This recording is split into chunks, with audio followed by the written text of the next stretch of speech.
This is the Six Figure Home Studio Podcast, episode 132. You're listening to the Six Figure Home Studio Podcast, the number one resource for running a profitable home recording studio. Now your hosts, Brian Hood and Chris Graham. Welcome back to another episode of the Six Figure Home Studio Podcast. I am your host, Brian Hood, and I am here with another solo episode today. God, I hope you guys don't hate these. This is only like the second one I've ever done. I know Chris did a couple in the past, and they're honestly hit or miss to me when I hear them on other podcasts that usually have hosts. So hopefully today's episode is a hit. Before we get into the topic today, I've got a very special announcement, and that is I am sick of my coronavirus beard. For those who don't know, I've been growing my beard out since January 15th. I have not even trimmed my beard, and my wife says I now look like a Civil War general. And I think that was the last straw for me. It's kind of annoying. Like, I want to keep growing it out. I have these cool, like, gray streaks that go down my goatee area, like my chin, and then the rest of it's black. So it's kind of badass. And we're in uncharted territory when it comes to my beard. Like, I've never had a beard this long in my life. And it's just because this is the first time I've ever been quarantined. I've called it my quarantine beard and I've called it my coronavirus beard. I think I'm just going to keep it a quarantine beard. And since quarantine is kind of over here in the USA, for a lot of cities, a lot of states, for better or for worse. And I think it's more for worse, honestly, but I'm not going to get into that today. I feel like it's time to trim this thing up because I need my wife to still love me, but I just don't see myself ever getting this long again. I want to keep it going and just see what it looks like when it's like a foot long, but there's just no way I'm going to let this keep going. But you know what? This is a podcast, so it doesn't really matter what I look like. You still love me with or without my beard, I think, hopefully. Yeah, let's just pretend that's the case. So today's episode, I want to talk to you about bottom of funnel. And before you hit the stop button, I want to clarify what I mean here. A couple weeks ago, episode 129, I talked about the middle of the funnel. That's where people tend to screw up things the most, and that's typically on your website. If anyone's lost right now, let me just really quickly recap. Top of funnel is creating awareness for your business. So that's things like Facebook ads, cold outreach, warm outreach, word of mouth advertising, things like that. Whatever generates any sort of awareness for your studio. Middle of funnel, or the middle of your sales funnel, is all about turning that awareness into interest. So someone actually reaching out with interest to work with you. And that's typically done through your website, although it can work on Instagram or Facebook as well, or in person through text. And we talked about that on episode 129. And once someone actually reaches out and expresses interest, now they're in the bottom of your funnel. And this is also a common weak point people have because they don't understand how to manage their leads on the bottom of their funnel. And just to kind of clarify some language here, a lead is just someone who is interested or expressed interest in working with you. You have some sort of contact information from them, and you can follow up with them in some way, shape, or form. Typically, that's an email address if they filled out your contact form. Sometimes it's an Instagram message if they message you on Instagram or any sort of social media. And there are specifically 5 areas I want to talk about in the bottom of your funnel that I think is worth optimizing. Now, this is going to be a big picture approach. I'm not going to talk about the specifics of each of these 5 areas, but this will give you a good overview to make sure you have all of these 5 pieces in place and that you're not missing any of these things. The goal here is to improve your conversion rate between leads to customers. And you can calculate that really easily. Just look at any of the people that have reached out to you in the past month or 2 or 3 months or even year and figure out what percentage of those people that reached out with interest actually paid you money, became customers. So typically what I see in higher priced projects, so the $1,000 plus per project type studios, around 25, 30%, up to 50%, and sometimes even higher conversion rate from lead to sell. Someone filled out a contact form or someone booked a call with me or scheduled a tour with my studio or messaged me on Instagram. And I know that I'm going to close 25% or 30% of those. That means 25 or 30% of those people are going to pay me money. The goal is if you're below that threshold, maybe you're in 10 or 15%, or maybe you're even at 25 or 30%, which I think is a good, healthy area, and you want to bump that up to 50%. These 5 things will help you convert more leads to customers. So this episode is for you if you struggle with that. The first bottom of funnel system to implement is a quote-based system. I've talked about this extensively on the podcast. I've talked about it extensively inside of our Profitable Producer Course community. I actually talked about it this morning on our coaching call. We had about 50 people on our group coaching calls this morning, and we talked about it there. The quote-based pricing still is the most effective way to turn leads into customers. And there's a couple of reasons for this. And I may have talked about this on episode 129 because this is kind of teetering on the edge between middle of funnel and bottom of funnel. This is that transition point that I think I talked about in episode 129, but it's worth reiterating here. A quote-based system is when someone has to contact you for a price quote. or to get your rates, even if you have standard rates. The reason I like this system, the reason I see the system work time and time again for a lot of my students and for Chris Graham, my co-host, his studio blew up when he started doing quote-based pricing. The reason this works so well is because it requires somebody to reach out to you to get pricing. And so you capture the lead in some way, shape, or form. Either they've texted you for pricing, they have messaged you on Instagram for pricing, or they have filled out your contact form asking for rates for your studio. And let me just paint a picture, because this is a good analogy or story to kind of give you a picture of what this looks like and why this is so effective. If you have your rates on your website publicly for people to see, and someone comes to your website who's interested in working with you, they're not quite ready, which is a lot of people. A lot of people start going price shopping months and months before they're ever ready to hire you. Then they go to your site, they see your pricing, and they think, cool, he's this much. And then they disappear for the next 3 to 5 months to go finish their songs. When it comes time to actually hire somebody for whatever service it is that you offer, let's just say mixing services. When it comes time for them to hire someone, they end up hiring someone else, your competitor down the road. Now, why did they hire that person instead of you? It's because when that band or artist was ready to hire, your competitor was who was top of mind. Now, why were they top of mind? It's because your competitor had quote-based pricing. That meant when that artist was shopping around for studios in the area or mixing engineers in the area who could work with that style of music, he went to your competitor's website. Everything on the site looked great. The portfolio was great. All the stuff from episode 129 was implemented because he listens to this podcast. And they reached out for a quote. And now your competitor has that email address as a lead. And your competitor's been following up nicely with go-giver marketing, is what I talk about, go-giver marketing, where they're adding value all along the way over the next 3 to 5 to 6 months as that artist is finishing up their album or their EP or their single. And all the while, the artist that came to your site has forgotten about you. They visited your site once, they left, you had no idea they ever came, and so you just lost that customer. That is why I like the quote-based system the most. It's because you can capture the lead no matter where they are in the process. Someone who is price shopping is not quite ready to buy. They're just interested in looking out and seeing what's out there, what their options are. And if you don't capture the lead at that point, you cannot follow up consistently throughout the time until they're ready to book.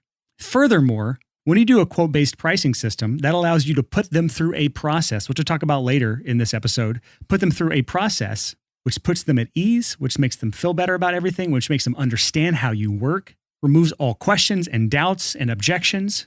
But you can't do that until they've contacted you. And if you have your prices publicly on your website, there's no need for them to contact you until they're ready to book.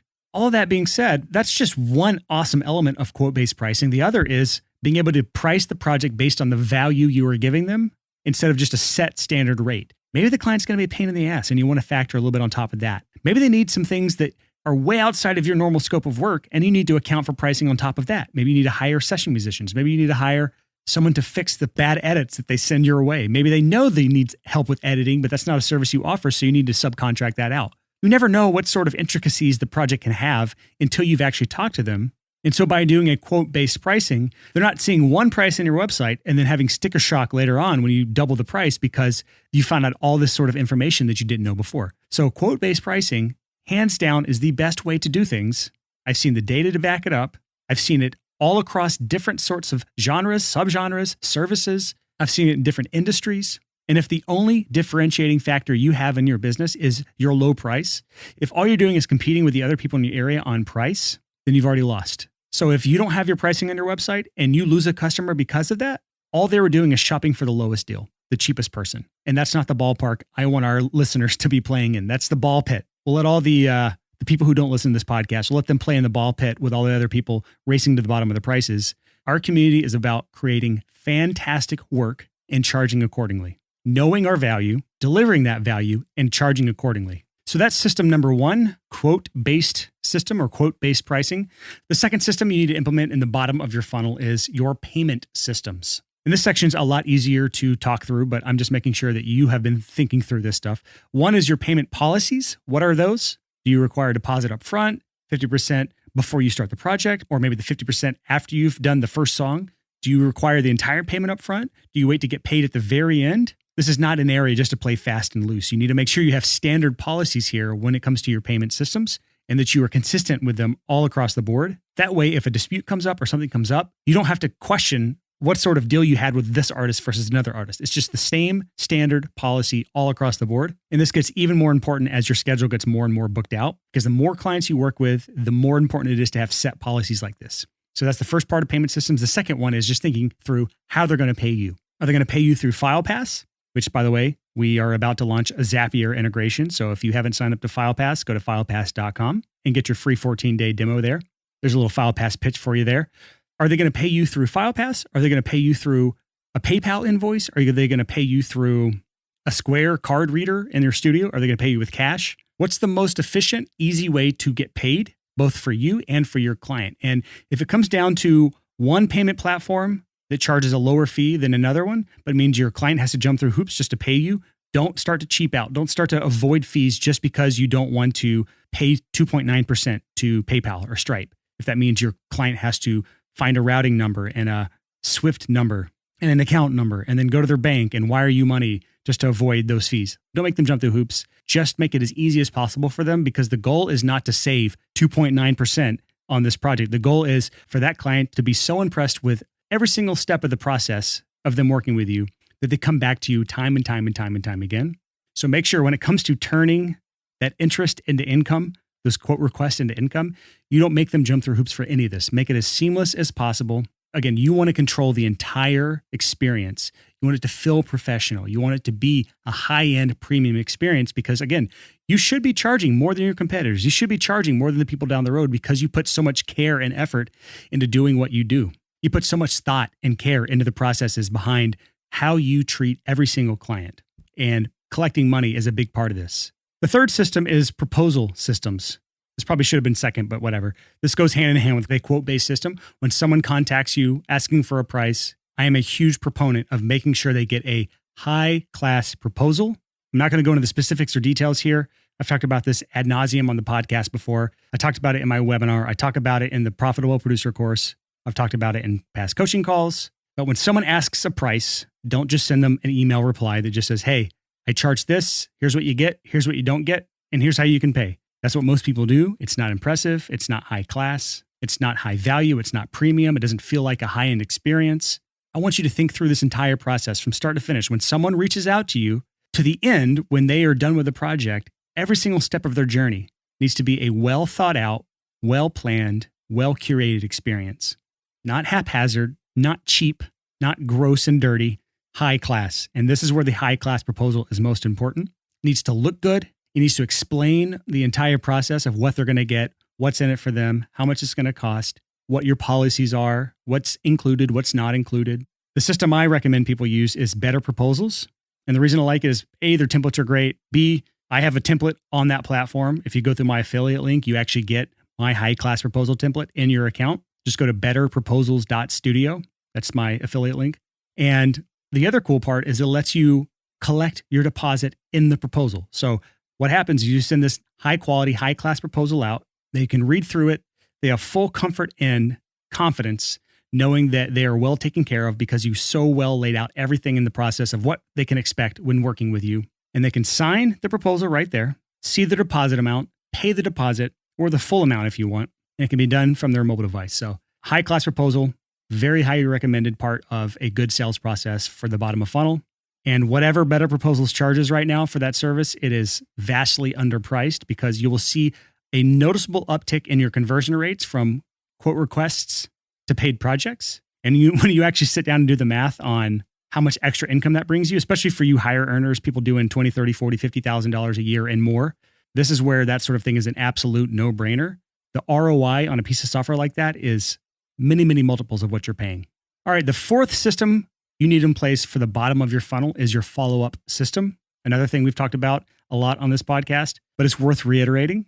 But there's two types of follow-up systems that I want you to implement. Everyone should have a short-term follow-up. That's anywhere from a 30 to a 60 to a 90-day follow-up. And this is the process you send someone through whenever they have filled out your quote request form or asked about a price for your studio. And this is just consistently following up over a 60-day period in a certain specific way, which if you want to go to followup.guide, that's my URL for a guide I have for a 60-day follow-up process. It's like a free ebook I give away. Just go read that, implement that, and you'll be good to go when it comes to your 60-day follow-up. Again, the whole thought behind it is A, following up until you get a yes or a no, because that's where most of your income is going to come from, is the follow-up.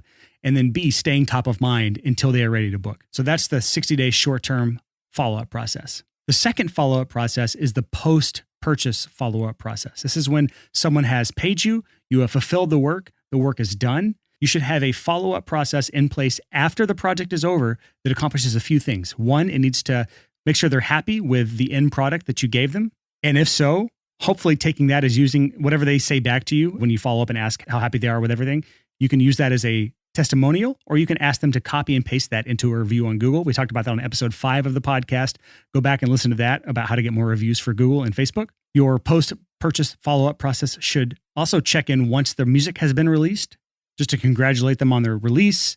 Hopefully you have shared the music yourself somewhere on your social media channels, and it just keeps you top of mind and shows that you give a damn about the artist. And then the third goal with your long-term post-purchase follow-up process, it's a mouthful, is staying top of mind so that when it's time for them to book again, you are still there, keeping the relationship alive, and you haven't just faded away to non-existence. Now, this doesn't mean following up every day or every week, or really even every month after you get past the first initial period. It could be that you follow up 6 months or 7 months or 10 months or even a year after they finish the project. The goal is to, as soon as they start working on new music, you want to show back up in their lives. If you can add any value between the end of the project and the start of the next project, any value you add is only going to add to the likelihood that they actually work with you again. This all goes back to our whole methodology behind Go Giver marketing. If you haven't already, go buy the book off Amazon right now, The Go Giver, and you'll understand what I mean. If you were wondering how in the hell I'm supposed to keep up with all of my clients, all of my leads for these 60-day follow-ups, these long-term post-purchase follow-up series, that is where your CRM is going to come in handy. I recommend Pipedrive. That's where I put all of my follow-up reminders, and it makes it really, really easy to keep track of all of that stuff. You can even automate some of that. If you use close.com, you can also put people in autoresponders. I don't think Pipedrive has autoresponders. Let me look this up, actually. Now that I look it up, it seems to be some way Pipedrive has automation so you can actually automate some of these follow-up emails. So you can have things that trigger follow-up emails and make this whole process a little bit easier. But no matter what sort of system you use, make sure you have something in place to keep track with your leads and your customers for both the short-term follow-up and the long-term follow-up. And again, Pipedrive is what I use. If you want to use Pipedrive, I have an affiliate link for that. It doubles your free trial length. So if you want to use that, it's pipedrive.studio. All right, so now we're on the fifth and final area of your bottom of funnel processes, and that is the sales process. People fall into two different traps when it comes to sales for their studio. One of the traps are trying to close everything over email. And it depends on what sort of client you work with. If you're working with a lot of younger clients that don't want to get on the phone, it kind of makes sense to try to do that. But in almost all cases, getting on the phone or Zoom is the easiest way to close a project, especially higher priced projects. If you're like a mastering engineer and you're only working with like $100, $200, $300 projects, it is really difficult to schedule time to have calls with people before you book them. But when you start getting to the $1,000 plus range, especially the $2,000 plus range, when you're into these bigger projects, it is almost a 100% necessity. So it's like a 95% necessity to get on the phone for those sorts of projects because there's so much at stake there. The more money there is, the higher touch the sale needs to be. And that's where we get this mistake number 2 that people run into, and that is just winging it. They get on a phone call and they're just chatting. They're just answering questions and they think they've crushed it. And all of a sudden they don't get the project. That's because they don't have any sort of sales process. They're not thinking through what goes into closing a $2,000 to $3,000 to $4,000 to $5,000 deal on the phone.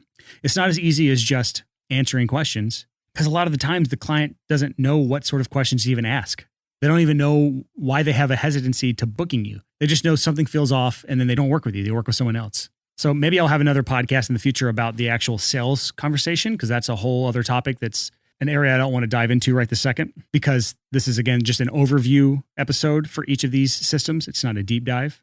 But one thing I want to talk about when it comes to having good sales conversations is to map out an outline and follow it as best you can. Again, don't try to be too rigid on the phone. Don't try to follow some super rigid process that doesn't make sense for the needs of that client. Be as flexible as you need to be with that client, but also don't just let them drift the conversation wherever they want it to go. I talked about having full control over the entire experience of the client. That also means making sure the client doesn't derail their own experience to their own detriment. So if you have a good checklist or outline you like to follow on the phone, A good process that discusses specific points that address their needs, their wants, their desires, where they are now, where they want to be, what is it going to take to get them to where they want to be. All of these things are important to discuss. Understanding what objections they might have, bringing those objections up, and having really good ways that you crush those objections. If you charge twice what your competitor charges, have a very good reason for that. If your turnaround time takes twice what your competitor takes, have a really good reason for that. As long as you have good reasons for things that may be turnoffs to them, you would be surprised at how understanding people can be if you have a really good excuse for it. If you say, hey, I spend 3 times as long on your tracks. I don't use templates when it comes to mixing. I make sure every single thing is a bespoke, custom mix. This is one of my friends' pitches. They don't do template mixing. They don't do speed mixing. All they do is a brand new template from scratch every single time for every single mix they do, and they crush it. It takes them forever, but they also charge more than the average person. That's because that's the way they want to work. That's part of his methodology. It's really appealing to the type of customer who doesn't want a cookie cutter template mix that someone else might want. And so again, knowing your customer, knowing what they want is a huge part of making sure you're closing these bigger ticket sales, these higher price sales. But the worst thing you can do is get on the phone and just meander the conversation, drag it out for an hour or 2 hours with no real purpose. Make sure you have some sort of checklist. And above all else, just make sure you get on the damn phone. That is the thing that I can't get across to you enough. Get on the phone with people, because it's really easy to misread somebody's tone in an email or a text, to misunderstand something that's maybe a complex thing to explain, to lose that human-to-human connection that you get on these face-to-face Zoom calls or ear-to-ear real-time conversations. And by the way, if you use a proposal, make sure you sequence these things in order, unlike what I did for this episode. I kind of rushed to put this episode together last minute, but make sure you put these 5 systems together in the right order. It should be quote request first, then get on the phone. Make sure you completely understand the needs of the project. When you have an understanding and an agreement, then send them a proposal, then follow up with them, and then use your payment systems to collect payment. And then you have the long-term post-purchase follow-up sequence for the next 6 to 12 months. That's basically everything in a nutshell. If you have any questions about bottom of funnel or middle of funnel or even top of funnel stuff, just go to our Facebook community. I'm in there answering questions as much as I can. Although honestly, I have Facebook notifications turned off on my phone completely, but just tag me in a post and I'll definitely see it. And you can get to that Facebook community by going to the 6-Figure Home Studio community. Just search for that on Facebook. Or you can just go to the 6figurehomestudio.com/community, and that will forward you to our Facebook group. That's all I have on this episode. Until next time, thank you so much for listening and happy hustling. Whoa!